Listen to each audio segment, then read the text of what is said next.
Daniela Campione, assessore al Comune di Sciacca, ma qui nelle vesti di mamma di una bambina disabile. Siete qui per protestare contro l'ASP. Ecco, all'ospedale di Sciacca c'è la Fondazione Maugeri che opera lì, centro di riabilitazione, però non è attivo il servizio ambulatoriale per i disabili. Ecco, questo è un grosso disagio per voi.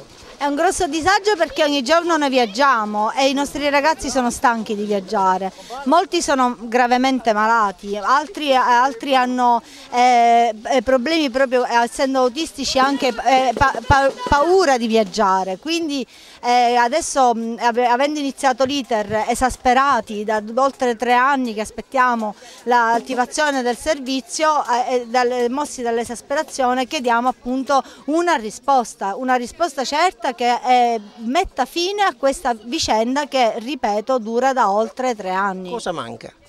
Ma questo dovrebbe dirlo il direttore generale, perché procrastina sempre questa apertura. Lui stesso aveva dichiarato prima gennaio, lui stesso aveva dichiarato settembre.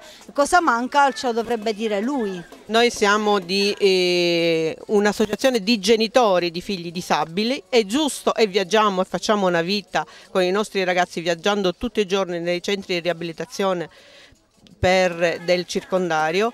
Se c'è stata la disponibilità negli anni passati, grazie a Borsellino, grazie a tutti gli altri, l'iter che abbiamo fatto, di poter avere la riabilitazione al Maugeri, è giusto che una promessa mantenuta più volte si attui. Chiedono una risposta da parte dell'ASP. Ecco, cosa manca per poter attivare questo servizio? Allora, io intanto devo dire che questa protesta è del tutto inaspettata. Mancano ancora tutte le autorizzazioni regionali, non è vero quello che dicono loro. Intanto intendo specificare che tutti i diritti delle persone disabili sono garantiti, loro sono assistiti dal servizio sanitario regionale così come hanno diritto.